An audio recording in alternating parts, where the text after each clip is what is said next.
Wow, what a show we have coming up for you today. I want to remind you that there was big news yesterday on Martha McCallum's show. I revealed the title and the cover of my brand new book. It's called The Right Side of History. It goes on pre-sale today. You can order it at Amazon, Barnes & Noble, any other major bookstore without any publicity. It's basically cracking the top 1,000 on Amazon right now, 4 months in advance. The West is in a crisis of purpose. America, which is the greatest national experiment in human history, is not going to survive if we abandon the ideas upon which it was built, and that's what the book is about. It details this crisis, how we can get back on track, what built our civilization, why it's all falling apart right now. It's kind of my magnum opus, so please go check it out. The Right Side of History, How Reason and Moral Purpose Made the West Great. I think you're going to love it. It goes to a lot of the eternal and serious issues we talk about here on the program. Go check it out right now. Pre-buy it. It comes out really in March, but if you get it now, then you are getting it early. Make sure you don't run out of stock. The Right Side of History, How Reason and Moral Purpose Made the West Great. So go check that out right now. Also, before we begin, I need to talk to you about the best Christmas present you are going to get for anyone this Christmas. How do I know you're going to get it? Because I'm telling you to, and also because it's awesome.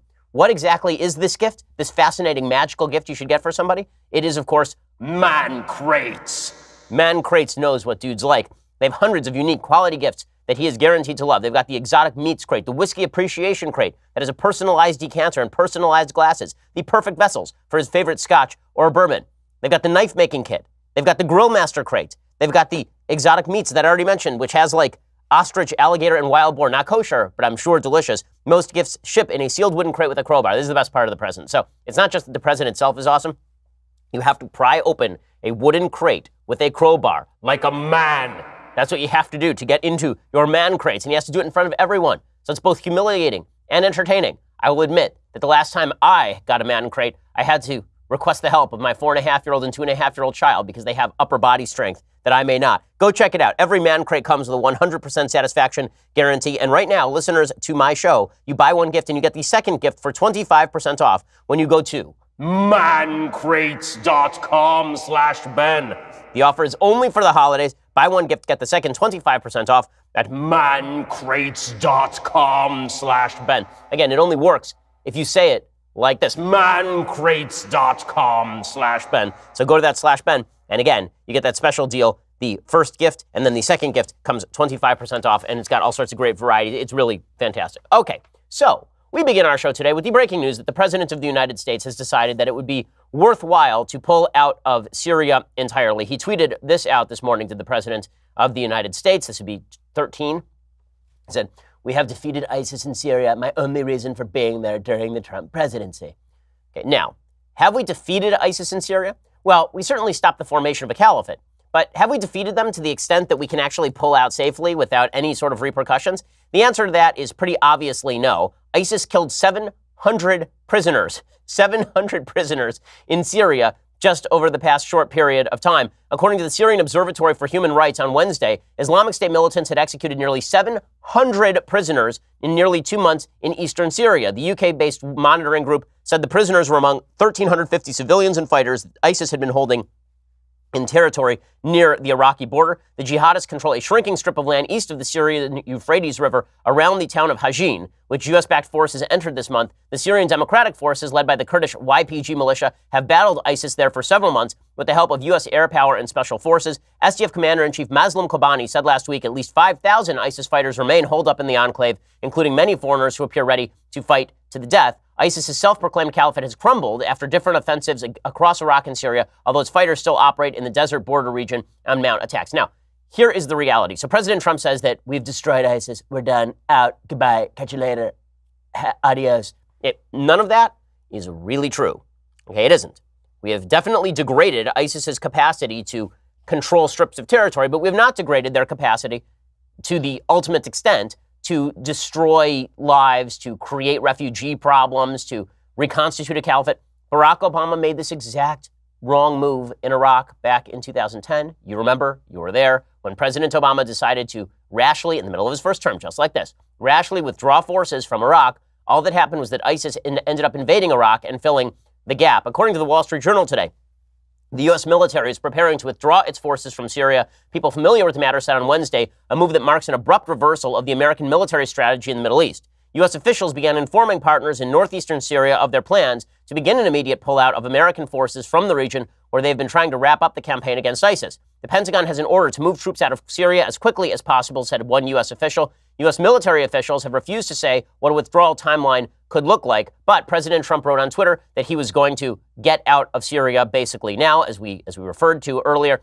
This, by the way, violates President Trump's central principles of foreign policy, which is do not actually telegraph to your opponent what you're about to do. Remember, a lot of his foreign policy is based on what he calls strategic unpredictability, the idea that you don't know what he's going to do on any given day, and this means that you don't want to piss him off because you may get a missile up your rear, right? But when you start telegraphing that we're pulling out as soon as possible, that's exactly, note for note, what Barack Obama did in Iraq in 2010, 2011. The move follows a call last week between Trump and Turkish President Recep Tayyip Erdogan, who has threatened to launch an assault on America's Kurdish partners in Syria. Erdogan steadfastly opposes the American partnership with Kurdish forces in Syria that he views as a terrorist force intent on destabilizing Turkey, but the U.S. has relied on the Kurds, as we mentioned, as the most effective fighting force in Syria against ISIS. Well, this follows hard on the news that apparently the Trump administration was seeking the possible extradition of a cleric named Gulen, who's an opponent of Erdogan's in Turkey, back to Turkey for possible imprisonment and trial. Okay, if, in fact, the Trump administration is contemplating a warmer relationship with Islamist Turkey, which has repeatedly quashed dissidents, which has arrested something like 100,000 people in the last couple of years, this is all bad news. I mean, these are, you don't want Turkey increasing its power. You do not want ISIS increasing its power at the expense of the United States moving its troops out. You don't want the Kurds to be decimated by the Turks and by ISIS. All of this is a mistake. The U.S. has long sought to reconcile two seemingly incompatible goals the president has sought in Syria. On the one hand, says the Wall Street Journal, Mr. Trump has pushed to withdraw all U.S. forces from Syria, where more than 2,000 service members are working alongside Syrian militants to defeat ISIS. On the other, he's embraced a strategy that calls for American forces to remain in Syria as a deterrent to Iran's expansive military ambitions. Officially, the U.S. military has no authority to battle Iran in Syria. Their mission has been to defeat ISIS and ensure the militant group that once controlled large swaths of Syria and Iraq is unable to regroup. That task is largely complete because ISIS has been cornered. Earlier this year, Pentagon said that ISIS controlled less than 2% of the territory it once held in the Middle East. And then he said this spring that he wanted to get, President Trump said in the spring that he wanted to get everybody out. But the pullout also comes amid abiding worries about the continued influence of Iran in Syria. And again, Turkey is looking to fill that gap, and it is unclear whether Turkey is actually going to do the job of checking ISIS or whether they are just there to kill the Kurds. So all of this is bad news. Now, this goes to a central question in American foreign policy, and that is, what is American foreign policy for? What exactly do we do when it comes to American foreign policy? Now, the typical answer in the olden days, and by the olden days I mean really in the World War II era, was you stay at home until somebody hits you, then you go in and you wreck them, and then you institute a democracy, right? This is what we did in Germany. This is what we did in Japan. And it worked to a certain extent. I mean, we had to keep troops there forever. I mean, we still have troops and air bases in Germany and Japan. We did the same thing in South Korea, right? We're going to put American troops there, and we're going to maintain troop presence until there's a safe and secure South Korea. Now, the problem is that there are certain parts of the world where this strategy appears not to have particularly taken root. Now, it's also true that the time period that we have given this strategy to work has not been all that long. It's not going to work in Afghanistan. Afghanistan is far too tribal. There's no history of democracy. It's a complete Islamist state. 99% of Afghanis by poll data support honor killings, for example. It's going to be very, very difficult to institute a Western-style democracy in Afghanistan. The same has not been quite as true in Iraq, where there have been the first stirrings of Western-style democracy for a while there. And if we were to leave troops in the country to basically pacify sectarian violence for a few decades, then probably everything would be okay. But we have lost our taste for this. We tend to think of World War II as ending the minute that we got a surrender out of Japan and a surrender out of Germany. But that is not, in fact, the case. We maintain troop presence across Europe until now, right? It is now, let's see, it's 2018. The war ended in 1945. So that means that we have been maintaining troop presence there for nearly 80 years. Right? For nearly 80 years, we've had troop presence in Europe and in the Far East. Okay, so do we have the taste for that anymore? I think the answer is really no. And that was proved by Vietnam. Because during the Vietnam War, if we had just stayed there, there would be a South Vietnamese government that was free today. If we had just stayed there in the aftermath of the Paris Peace Accords, instead of pulling out precipitously, there would be a South Vietnamese state today that operates very much along the lines of South Korea. But there isn't, because we pulled out, because the American people do not have the taste to keep troops in harm's way, which is really interesting and a little bit ironic, considering that we seem to have more taste for occupation and pacification for long periods of time when we actually had a draft in this country than when we have a volunteer military force, which is a very weird thing. The volunteer military force ended post-Vietnam. I mean, the non-volunteer military force, the draft, ended post-Vietnam. We haven't had a draft since, nor do we intend on reinstituting one.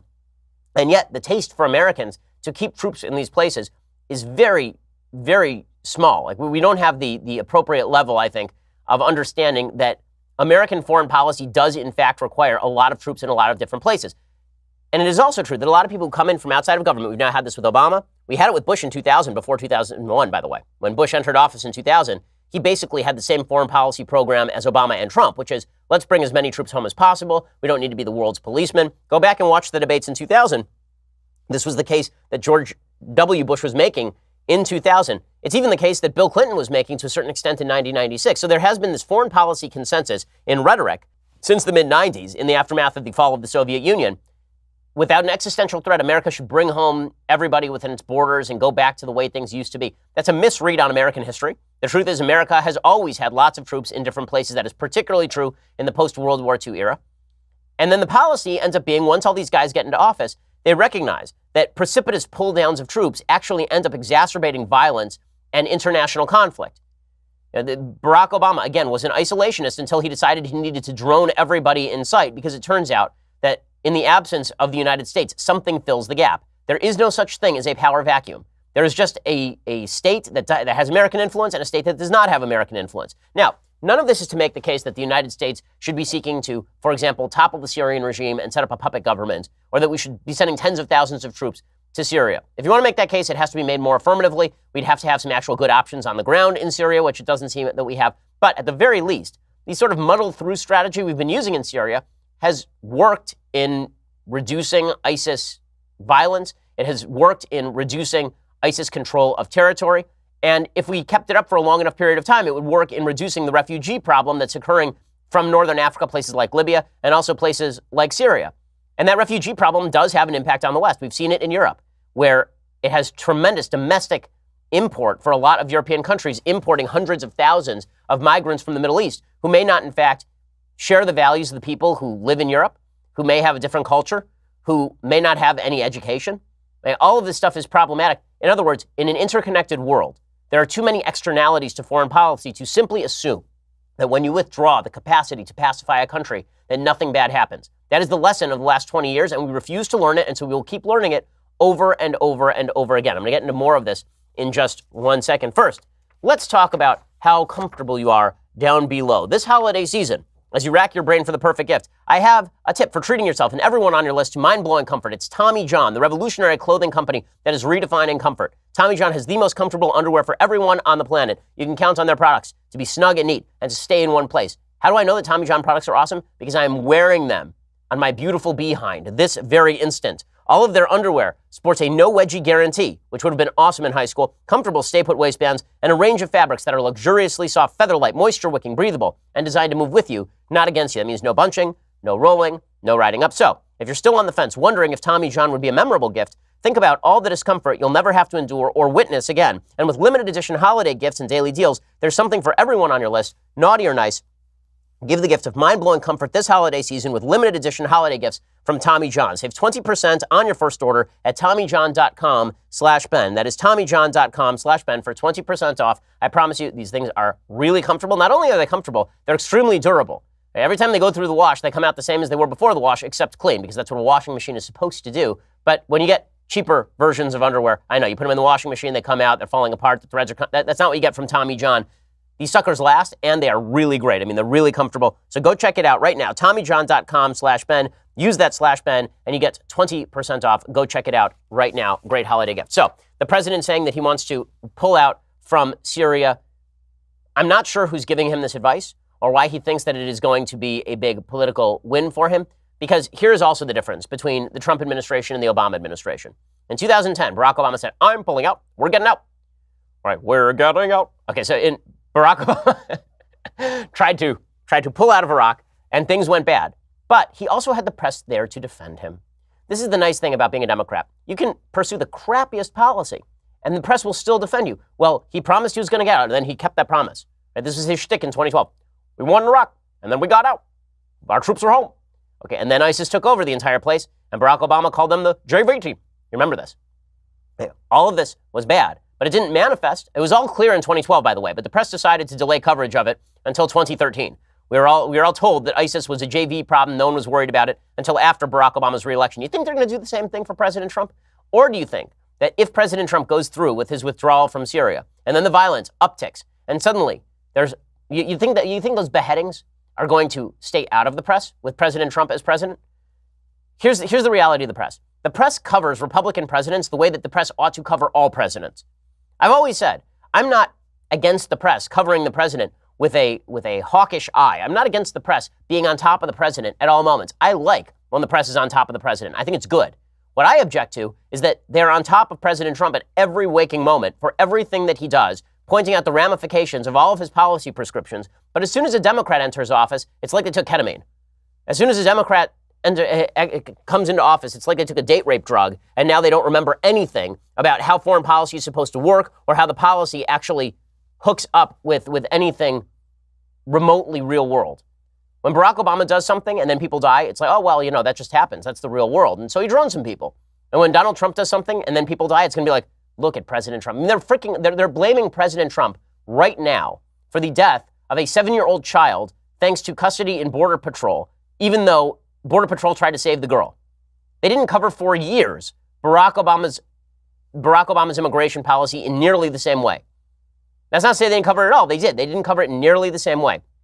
So President Trump can think he's going to get a temporary political win from this. He's not. The respite will not come. The only solution for Republican presidents is good policy. The solution for Democrat presidents is any policy because the Democrats in the media will defend anything and everything. Okay, meanwhile, we have another controversy that has broken out regarding Tucker Carlson on Fox News. Now, let me preface this controversy by saying this.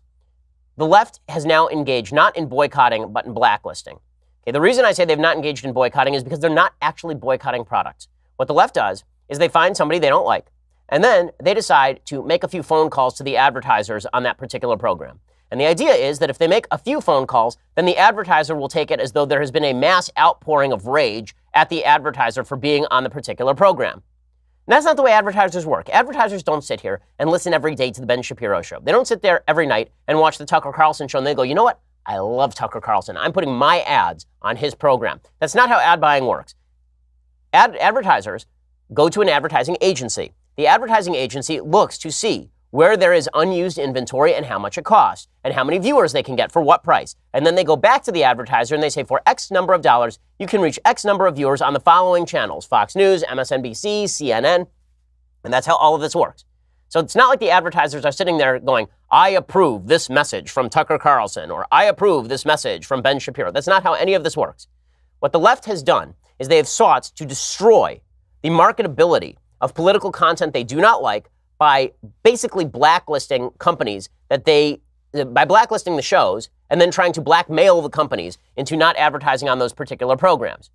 And let's not pretend that the left is honest about how they do this. Let's not pretend that the left is just seeing stuff they don't like, seeing stuff that is truly inappropriate and terrible and saying, we can boycott, because that's a bunch of nonsense. Joy Reid is still on MSNBC after all the things she said years ago. But Laura Ingraham was subject to a basic advertiser blacklist because she made a snide comment about David Hogg, a Parkland shooting survivor who was eminently political. You remember this. This happened a few months back. It was absurd at the time. Well, it's absurd when it comes to Tucker, too. I'll explain why in just a second. But the point here is this. An advertiser should know this. There is no actual advertiser backlash when you advertise on a program that half of Americans agree with. There is no advertiser backlash. It is a giant lie. I know it's a giant lie. How do I know it's a giant lie? I ran a company, well, it was actually a nonprofit, called Truth Revolt. It was specifically designed to counter Media Matters. Media Matters is a group on the left that astroturfs these quote-unquote boycotts that are not in fact boycotts. The reason I'm not calling them boycotts is because no one is avoiding buying a product from these companies because they advertise on Tucker Carlson. IHOP pulled advertising from Tucker Carlson over the last 48 hours. IHOP's business was not in any way threatened by advertising on Tucker Carlson. The number of people who were not going to buy pancakes the next day because IHOP was advertising on Tucker Carlson was 0. And maybe it was 5.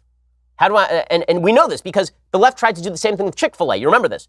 They tried to say that Chick-fil-A, because Dan Cathy, the owner of Chick-fil-A, is pro-traditional marriage, they tried to say, okay, we're all going to boycott Chick-fil-A, but it was going to be like an actual grassroots boycott. All that happened is more people went to Chick-fil-A. Advertisers are so afraid of blowback and publicity because all they want is to get their products to you, the listener. They don't want any association with any political view.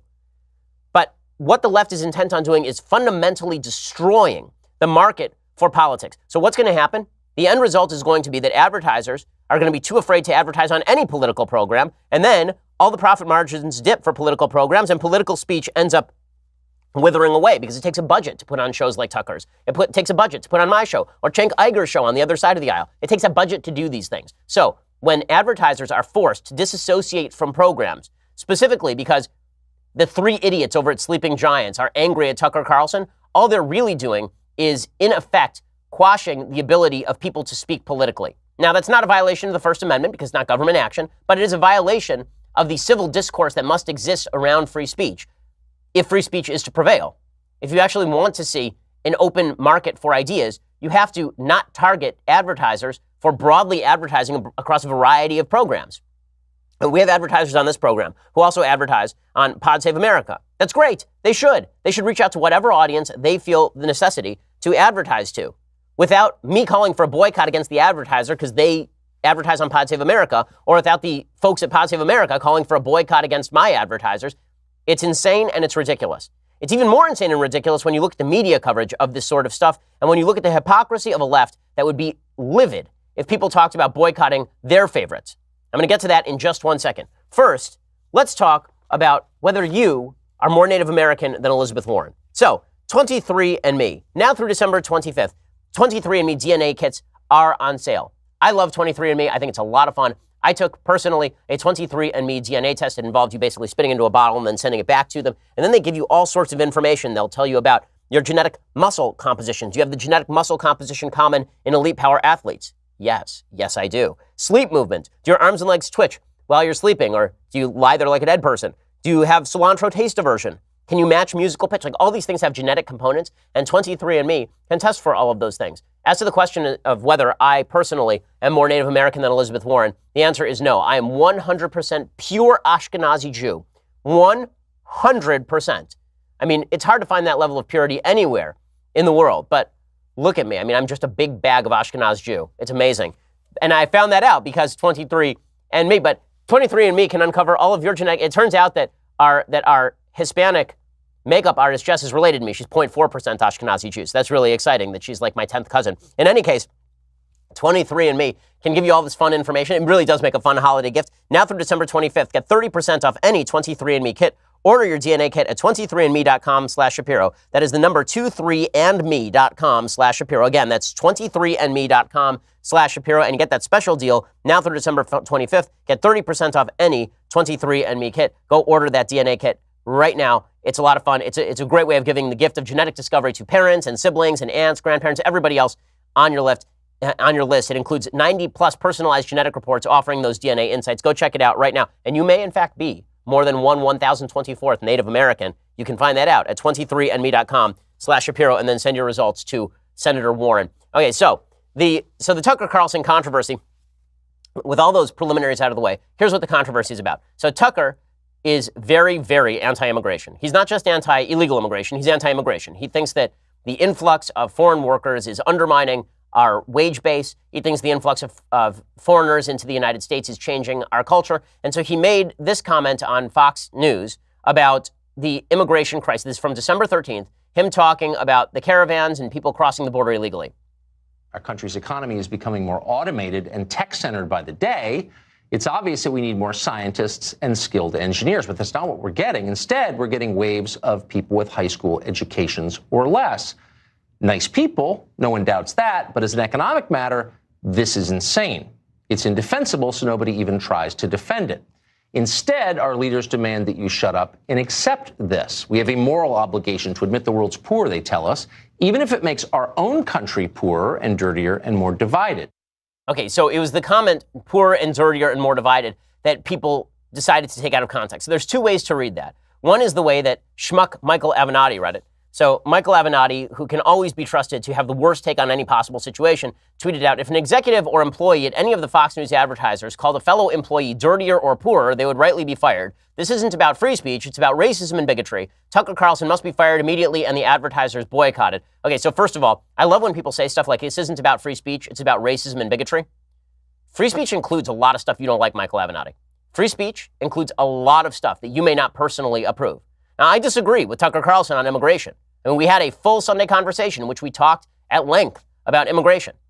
So I tend to be much more libertarian than Tucker is when it comes to immigration. But there are two ways to read those comments. One is the sort of, well, they're brown people coming in, and so they are dirtier or something. Okay, that is not what Tucker meant. What he actually meant was clarified on his show the next day, right? He went on and he said, what I mean is that when people come from places that are poorer and they don't have educations, so naturally our country is now getting poorer because more poor people are entering the country. And when he said our country will get dirtier, he didn't mean because it's going to be browner or something. What he meant is that a lot of the people who come in who are poorer may not actually be in the habit of keeping their cities clean. And he makes a reference to Tijuana. He says, well, Tijuana is dirtier and poorer. Okay, that's inarguable. It's inarguable that Tijuana is dirtier and poorer than Los Angeles, right? These things are just inarguable. People decided to read this in the worst possible way. Why? Because there's a motivated group of people who want to take Tucker Carlson off the air. Let's be real about this. This is not a bunch of good faith folks who have decided, you know what, I am so offended by that thing that Tucker Carlson just said that now I've decided his advertisers must pay. This is a bunch of people who are sitting there waiting for a comment that they can take out of context so that they can then go after people they already don't like. This is the game. We do it on Twitter too. Right? The game is that you find somebody you don't like and then you find a reason to ruin their life. Not you see something you don't like and then you say, wow, I can't believe that person said that. That's terrible. We should do something about that. If you think that sleeping giants in media matters, or sitting around going, Tucker Carlson, no real opinion on him, but what he just said is so bad. That's nonsense. They were sitting there watching every night, waiting for Tucker to say something they could take out of context and then portray as so egregious that advertisers would need to bail. And again, I don't blame the advertisers because the advertisers are just doing what they've been trained to do, which is if you get 10 complaining phone calls, you escalate it up the management chain, and then you withdraw the advertising because these advertisers can pay a little bit more money and they can advertise in other places. But what we are watching right now is a blacklisting of conservative shows by a bunch of people on the left and astroturfing of resistance to advertisers that doesn't actually exist. If you think somebody's not buying a Bowflex because Bowflex appears on ESPN and MSNBC and CNN and Fox News, you're out of your mind. How do I know this? Because how many people actually care about a Bowflex ad on Fox News? Probably the people who watch Fox News, who generally are going to agree with Tucker Carlson. How many people who watch CNN care about a Bowflex ad on Fox News? Probably none, because Bowflex is probably also on CNN. Nonetheless, Nautilus has now pulled ads from the show. They're not the only ones. Smile Direct Club has pulled ads from the show. There are 10, 12 companies. Pacific Life said it would pull ads from the show. They said one of our ads appeared on Tucker Carlson's show last night following a segment where Mr. Carlson made a number of statements regarding immigration. As a company, we strongly disagree with Mr. Carlson's statements. Our customer base and our workforce reflect the diversity of our great nation, something we take great pride in. Okay, why do corporations have to take political positions on immigration? Why is this even necessary? They provide life insurance. What the hell are we talking about here? It's the same thing with IHOP. IHOP was like, this violates our corporate policies. Really? I thought your corporate policy was basically making crepes. I thought that was your... Forgive me if I thought that boysenberry syrup on pancakes was your corporate policy, not how the border wall fight should go. But this is what the left wants. Their goal here, again, is to, in fact, quash debate. That is their goal. Now, again, I'm not saying this is a violation of the First Amendment. It is not. It is not legally actionable violation of the First Amendment. It is, however, destroying the basic bargain that we all have to hold if we are going to have a market-driven exchange of ideas. Because this is not the market in action. This is a bunch of motivated leftists who have decided they're going to scare the hell out of advertisers with nothing to back it, and a bunch of advertisers who are just playing at risk averse. That's all this is. And advertisers should know that, by the way, for every boycott that is pulled like this, for every attempt to pull from Tucker Carlson's show, there will be more blowback on them from the right than there would have been blowback on them from the left for being on Tucker's show to begin with. Fox News has issued a statement on all of this. Their statement is correct. The statement is, we cannot and will not allow voices like Tucker Carlson to be censored by agenda-driven intimidation efforts from the likes of MoveOn.org, Media Matters, and Sleeping Giants. Attempts were made last month to bully and terrorize Tucker and his family at their home. He is now once again being threatened via Twitter by far-left activist groups with deeply political motives. While we do not advocate boycotts, these same groups never target other broadcasters and operate under a grossly hypocritical double standard, given their intolerance to all opposing points of view. And this, of course, is exactly right. It's exactly true. And two can play at this game. You want to make the world a worse place, this is the way to do it. Tucker responded on his show last night. He said, "We're not intimidated, nor should he be." Those who won't shut up get silenced.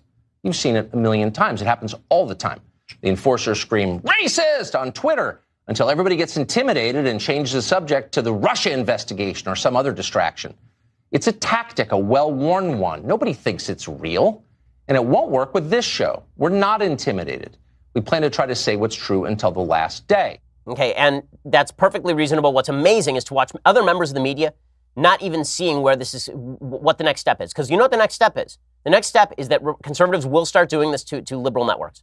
Okay, CNN will be hit with advertiser boycotts. Because if this is the game you want to play, we can all play this game. It's ugly. No one should be playing this game. Guns down, guys. Like, really, cut it out. Let's talk about not just your First Amendment rights, but your Second Amendment rights that were set up to defend your First Amendment rights. You know how strongly I believe in the principle that law-abiding people should own guns. I'm a gun owner. Owning a rifle is an awesome responsibility, and building rifles is no different, which is why you should check out Bravo Company Manufacturing. BCM was started in a garage by Marine vets more than 2 decades ago to build a professional-grade product that meets combat standards. BCM believes the same level of protection should be provided to every American, regardless of whether they are a private citizen or a professional. BCM is not a sporting arms company. They design, engineer, and manufacturing life-saving equipment, and they assume that each rifle leaving their shop will be used in a life-or-death situation by a responsible citizen, law enforcement officer, or a soldier overseas. Every component of a BCM rifle is hand-assembled and tested by Americans to a life-saving standard. BCM feels a moral responsibility as Americans to provide tools that will not fail the user when we're not just talking about a paper target, but someone coming to do them actual harm. To learn more about Bravo Company Manufacturing right now, head on over to BravoCompanyMFG.com, where you can discover more about their products, special offers, upcoming news. That's BravoCompanyMFG.com. If you need more convincing, go check them out at youtube.com/BravoCompanyUSA. Again, that's BravoCompanyMFG.com. I know the folks who founded it. They're just wonderful people. They are patriots. And not only that, they're great at their job. So if you're looking for a great rifle, check them out at BravoCompanyMFG.com. Also, they work with the leading instructors of marksmanship from the special ops who can teach skills necessary to defend yourself. They have all sorts of great stuff. BravoCompanyMFG.com. Go check it out. Okay, so now is the time for you to subscribe. Why? Because next year, there are 2 more hours of this show a-coming. And for $9.99 a month, that's the only way you can see those other 2 hours of the show, unless you happen to be listening to live radio across the country. But if you actually want to see it, or if you want to hear it later, then you need to be a subscriber. And when you subscribe, you also get to ask us questions when we do things like The Conversation today, 5:30 p.m. Eastern, 2:30 p.m. Pacific. I will be taking your questions and answering them to the best of my abilities, which means the best of anyone's abilities. So make them good questions. The lovely Alicia Krause will be hosting and also making sure that Michael Knowles has been killed and stored in a freezer. Once again, subscribe to get your questions answered by me today at 5:30 p.m. Eastern, 2:30 p.m. Pacific. Join the conversation. Only subscribers can ask the questions. And listen, I'm here for you, right? I come in the afternoon just to hang out with you guys. I mean, I'm going to take it as a personal insult if you don't subscribe. I know where you live. I'm like Santa Claus. I know if you've been bad or good, so be good, for goodness sake. And it's more of a threat than it is an imprecation. In any case, you're going to actually want to get the annual subscription because it's better. It's better not only because you get all that stuff, but also because you get this, the Leftist Tears Hot or Cold Tumbler. View it. Look at it. If you actually left this out for Santa during Christmas, if you left some warm milk out for Santa in the Leftist Tears Hot or Cold Tumbler, then it would stay warm. I can guarantee you that, because it is, in fact, great at keeping warm things warm and cold things cold. Not only that, but I promise you Santa would really appreciate it. For every Santa on your list, get the Leftist Tears Hot or Cold Tumbler. It makes cookies taste better. It makes everything really great. Plus, Santa Claus is, in fact, a right-winger, being a religious saint of Claus, as you know. So check it out. Leftist Tears Hot or Cold Tumbler. You can get all of those wonderful things. Also, go subscribe over at YouTube, over at iTunes. You get our Sunday specials. You get all of the various specials that we bring out on a regular basis. Go check all of that out. We always appreciate it. We are the largest, fastest growing conservative podcast in the nation.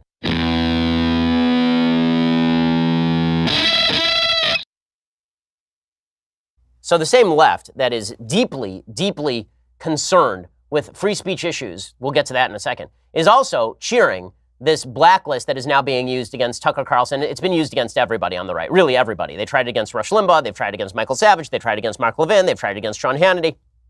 They will always try it against people on the right, and the left cheers it on. It's amazing to watch people at CNN who are in the same boat as people at Fox. They may not know it because the right is more polite about this stuff, because the right doesn't generally try to pretend that we're going to boycott advertisers. Okay? But the people at CNN are more than happy to watch their opponents boycott. I mean, it's just vindictive crap. I have to hand some credit here to Nate Silver. Nate Silver came out yesterday and he said, listen, I don't like these tactics. I think these tactics are very bad, right? Which is amazing because Nate Silver is definitely on the left.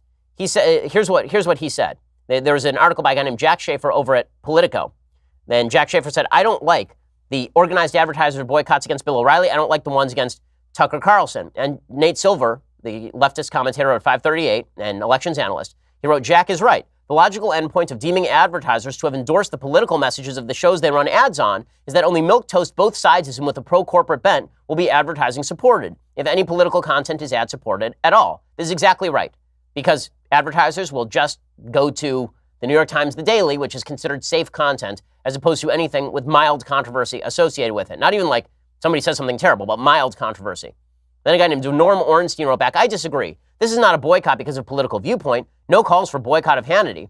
This is a set of boycotts because of disgusting personal behavior and disgusting racism. Very different. And Silver said, he's a leftist, remember. He said, I tend to agree that Tucker is a racist or that he convincingly plays a racist on TV. However, I don't want the PR department of Applebee's deciding for us all what's racist versus legitimate, acceptable political speech. And then somebody else responded to Nate Silver and said, but they're not really deciding that. Consumers are using capitalism as a lever to force them to make a choice. I don't particularly care whether their PR departments agree or not. They're just responding to market pressures.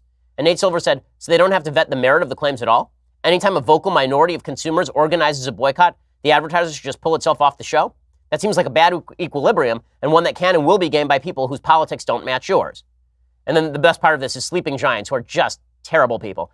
They wrote back to Nate Silver, and they basically accused him of being a corporate shill. They said, you are speaking as a publisher, not a citizen. If you're a person of color or a member of the LGBTQ community or an immigrant, these companies are literally footing the bill for you to be vilified every week. Bigotry should not be deemed political. That's a big part of the issue. And Silver wrote back, guys, I'm gay. And I'm just old enough, 40, to remember when conservative groups urged boycotts of advertisers and networks who are seen as promoting LGBTQ or other non-traditional lifestyles. This strongly influences my views on the subject. And this is exactly right. So good for Nate Silver. That's exactly right. We need more folks on the left to acknowledge this basic truth, or we are going to end up in a position where advertisers pull out of all political content, and the only political content you're going to be able to find is going to be left-wing political content, which, of course, is the entire goal of this spiel from the very beginning.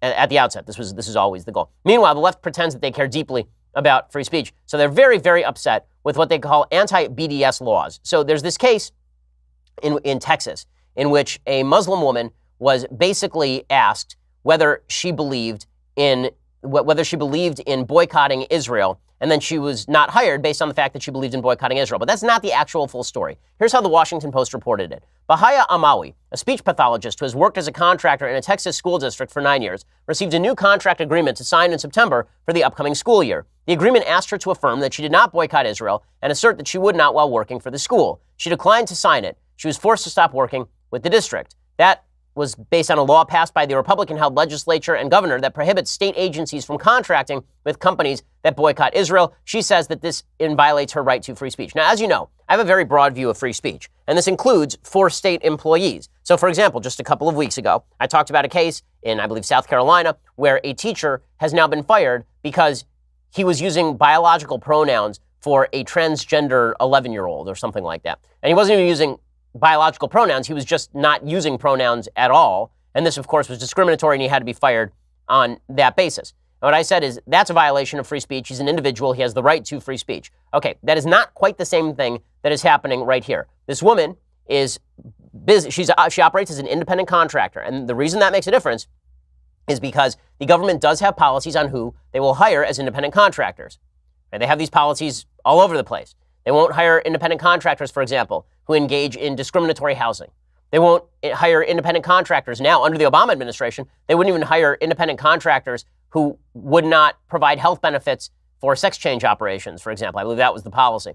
The government has all sorts of policies on who it can hire as independent contractors, and it uses those policies to police the sort of political affiliations and perspectives of the people who are contracting, but mainly it doesn't want to pay companies that are then going to violate the government's views on particular subjects. So, for example, if a company is doing business with Iran, then there will be a ban. First of all, it's illegal to do that under the sanctions. But even without the sanctions, it is plausible the government would say, we cannot hire this company because this company does business with Iran. This is basically the reverse of that. This is a company says, we are boycotting Israel, which is anti-Semitic, and the government says, okay, well, then we're not going to contract with you. That is not exactly a quash on free speech. There's a good article about this today by somebody at Reason Magazine named David Bernstein.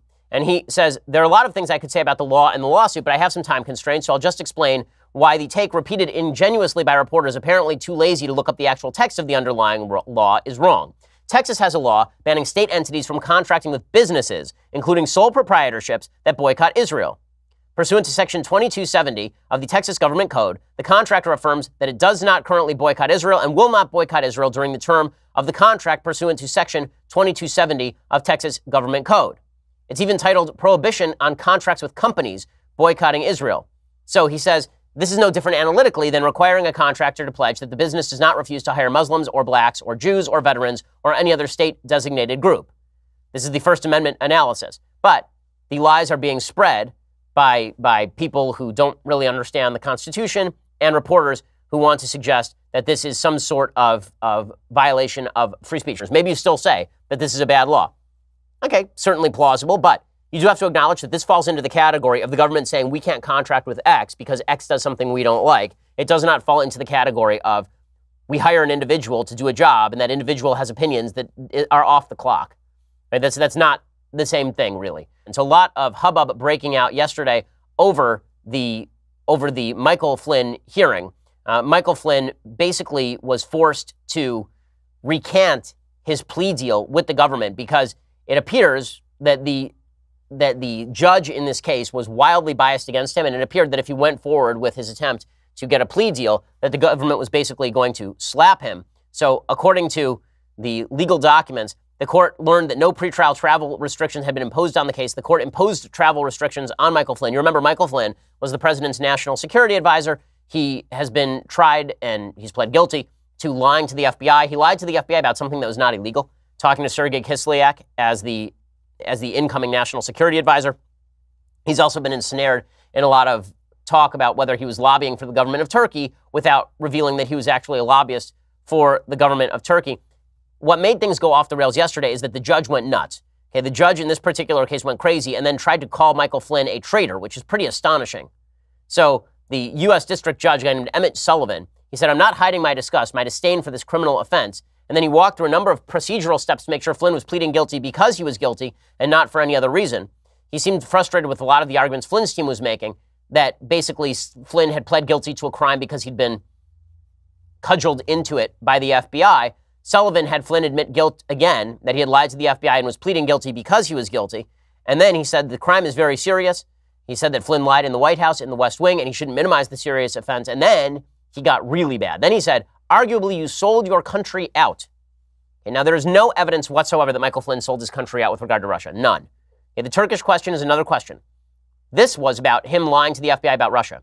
There's zero evidence that Michael Flynn was a traitor to his country because of Russia. That's an insane contention. In fact, the judge had to come out and apologize for all of this. He asked the government whether undermining U.S. sanctions against Russia for their interference in the 2016 election could be considered treason.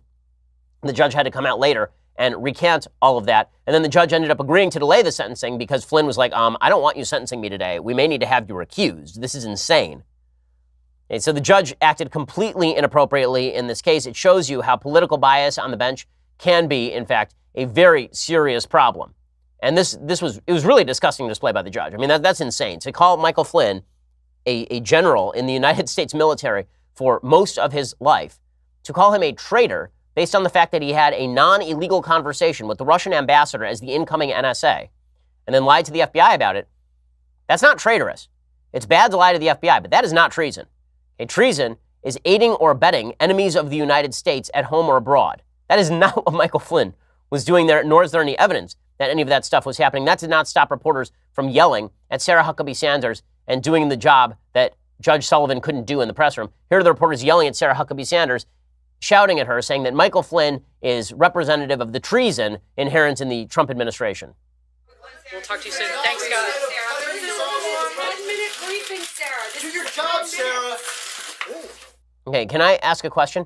If somebody had done this to a Obama administration press secretary, this is your job, Jay, this is your job, Bob, Robert Gibbs, do you think that anyone would have been okay with that? But it's okay because Sarah Huckabee Sanders is a member of the Trump administration. To yell at Sarah Huckabee Sanders, they also tried to say that Michael Flynn was somehow connected with treason inside the Trump administration. Again, no evidence of any of that at all. The media continue to push the Russia investigation, despite the fact that there is no actual evidence that the Russian investigation is going to result in any sort of charges against the president, and any sort of charges against anybody around him for moving during the election to work with the Russians in a criminal fashion.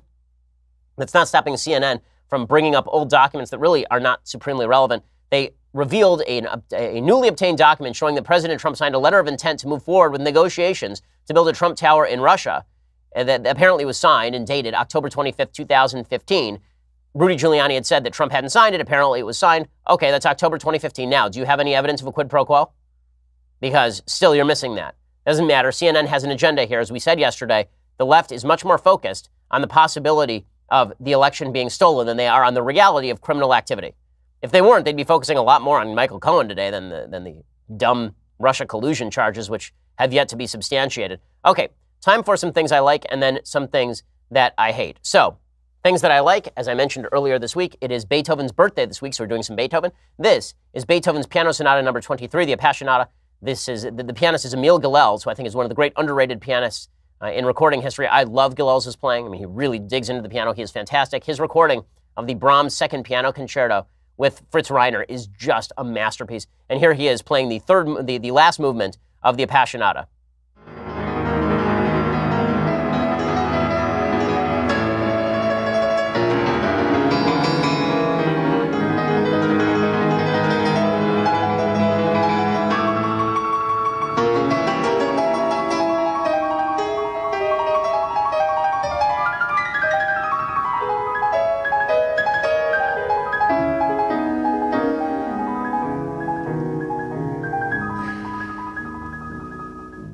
It's so good. So Beethoven, if you're in a bad mood today, put on some Beethoven. It'll put you in a better mood. Okay, other things that I like. I just love this. This is a great story from Sweden.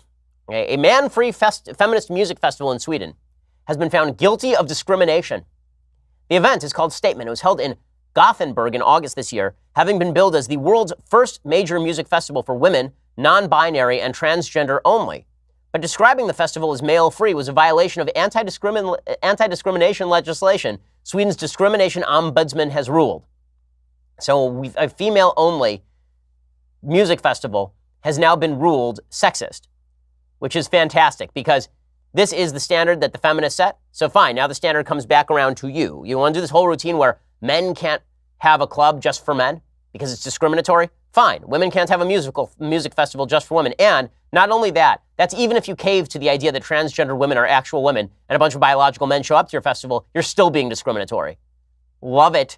So the DO press officer Klaus Lundstedt said in a statement, "It is important to point out what an infringement is. These are statements made before the festival, what they wrote on their website. Still, we haven't been able to prove that someone would have been discriminated against in connection with the implementation or that someone would have been rejected." Lundstedt said nobody suffered damage as a result of statements saying men were not welcome and there will be no penalty for organizers, but the festival was billed as being a safe space featuring cis men-free artists, security, and catering.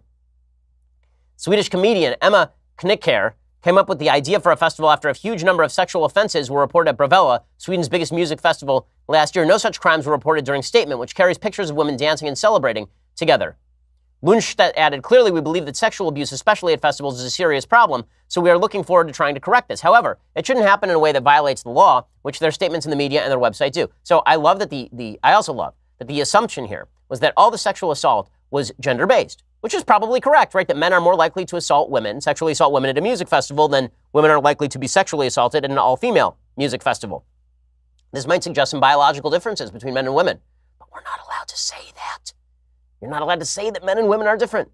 Because if men and women are different, then why?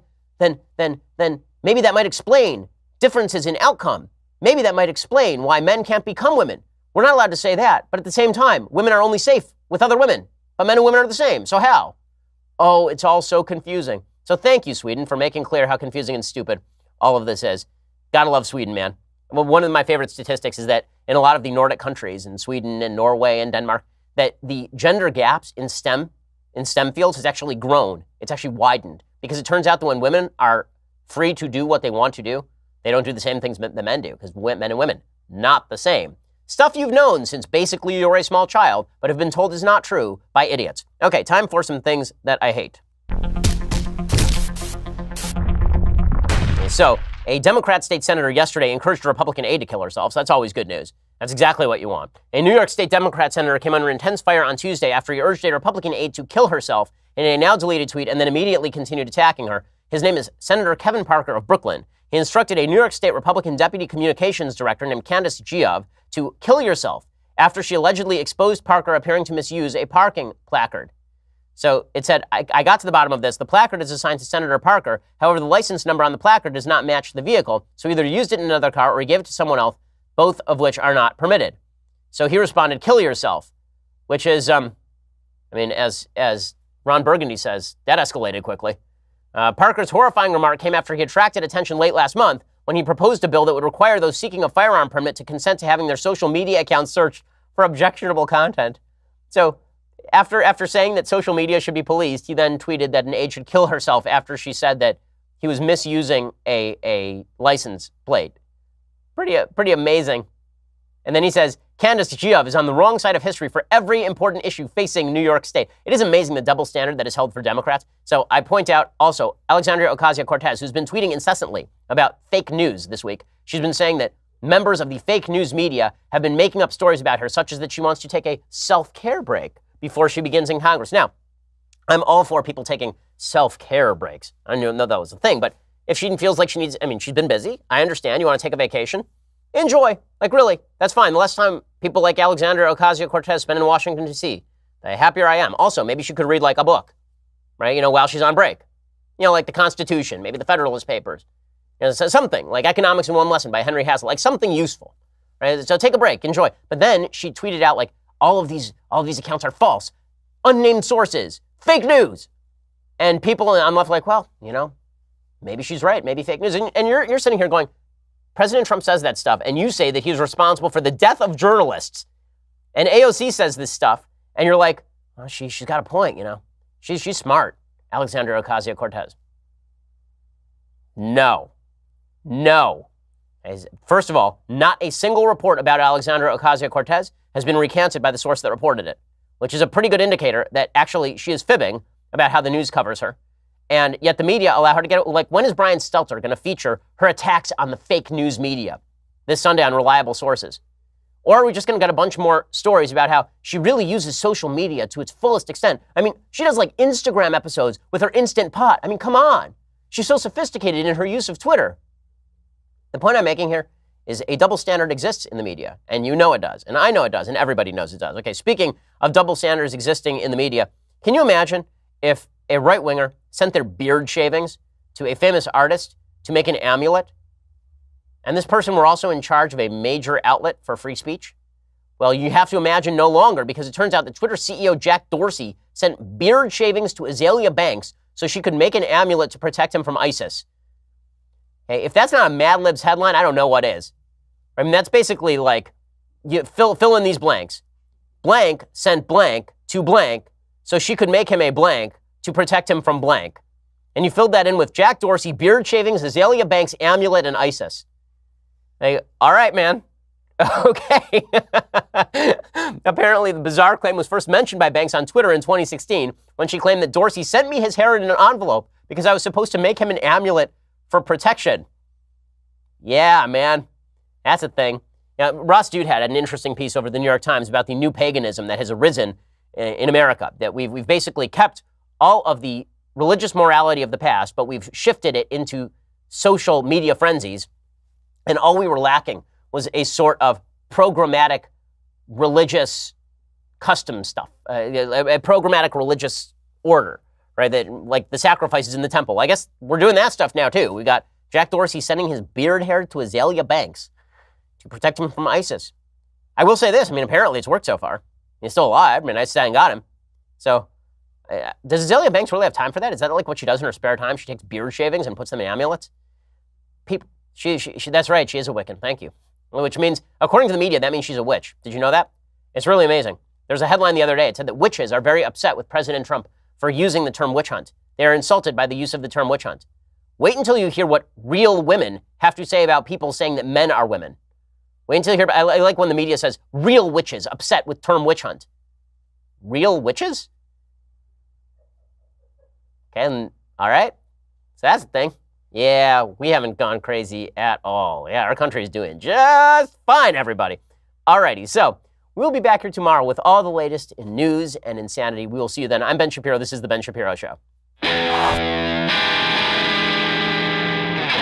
The Ben Shapiro Show is produced by Senya Villarreal, executive producer Jeremy Boring, senior producer Jonathan Hay. Our supervising producer is Mathis Glover, and our technical producer is Austin Stevens. Edited by Alex Zingaro. Audio is mixed by Mike Caramina. Hair and makeup